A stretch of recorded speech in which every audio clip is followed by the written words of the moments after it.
May I? Go ahead, I yield. Is it okay? Do you want to finish your point, Charles? I think I could go on forever. That's a good break point. Go ahead, Michael. Okay, I just wanted to point out earlier you had a bit of confusion about the term crowdsourcing, and it means that we collectively work together with the crowd, the large numbers that we can generate through social technical media that we have available. By this new method of high-tech ability, we can gain the support of large numbers of people. And the advantage we have with the grand jury is that we can put them to work.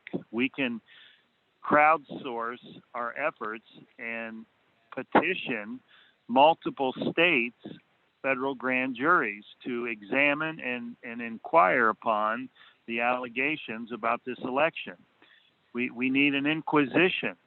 And to have a crowd doing it all across the country is far more powerful than one jury trial or trial by jury.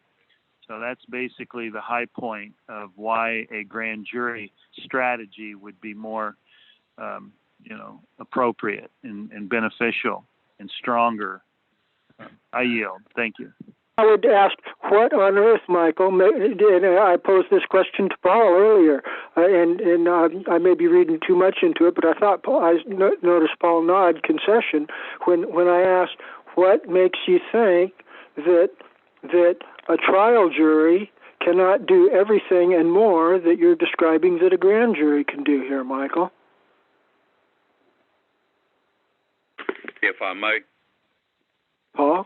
Michael? Anybody? Yep. I yield to Paul. Thank you. A grand jury,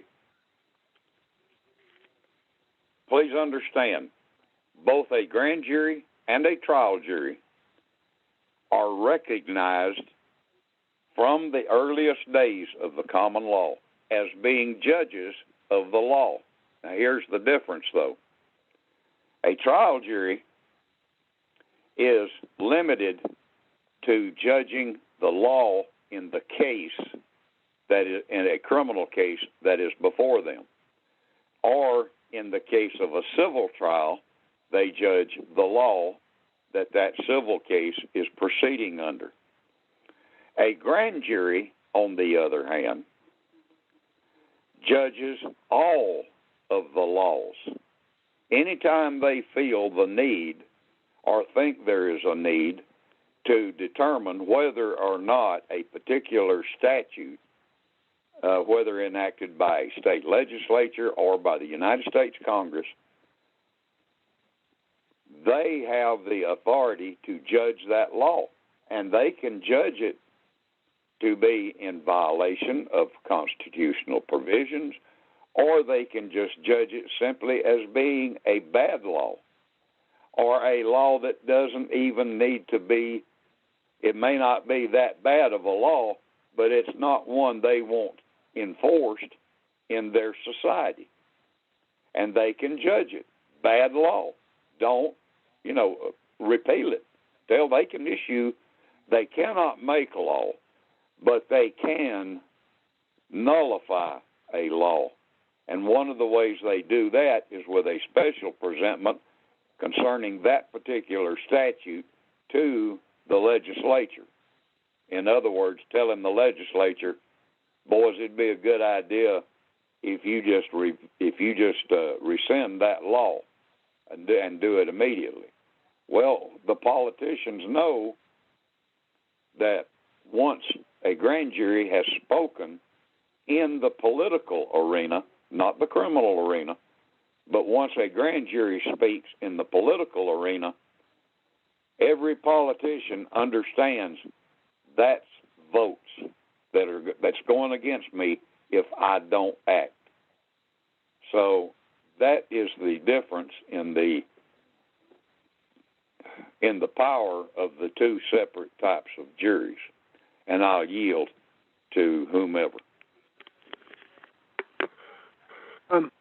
If I might follow up real quick, Chris. Paul Paul, I still don't comprehend why all the power you're talking about for a grand jury, what kind of citations or constitutional provisions, statutory or otherwise, that you think limits a trial jury and their ability to administer complete justice in response to a case properly before them that is somehow superior in the more preliminary grand jury process. Can you make it a little bit more clear for me? Maybe I'm just a little bit stupid. Please explain if you can. No, I would. You're not stupid. Let's don't go there. All I'm saying is that historically, based on the custom, practice, and usage of juries, trial juries, and grand juries, that is how they have historically operated. Okay. In other words, they were trial juries, limited themselves to judging the law. For example, in Georgia, a theft by taking statute, if somebody's brought to trial on a theft by taking statute, the very first thing a jury does is it looks at the theft by taking statute. They read that language, and they ask themselves, is this good law? If it is good law, then they go look at the facts in the case and determine whether or not the facts support the conclusion that that individual, beyond a reasonable doubt, did the criminal act of which he is accused, and therefore we find him guilty. And of course, if they don't find that, then they acquit. On the other hand, if they find that Georgia's theft by taking statute is bad law, let's go to the other extreme, and let's say they find it's just bad law, period, then they acquit the individual, which sends a message to the, and that's what happened, by the way, with the 1854 Fugitive Slave Act. Juries up north invariably acquitted fugitive slaves of being fugitives. Yeah. And that, in turn, told the United States congressmen from those states, well, we better get rid of this law because our constituents don't like it. And that's what they did. They repealed it. Well, eventually they did, but a lot of them were dominated by slave traders, and they didn't care what the people wanted because they had profit motive in their slave trading practices. And if I might build on that just a little bit more, I hope Chris is still with us. You are correct. I think I gleaned from your comments there that basically this is the way it's always been done. I think that's a pretty good answer that I can get some traction with.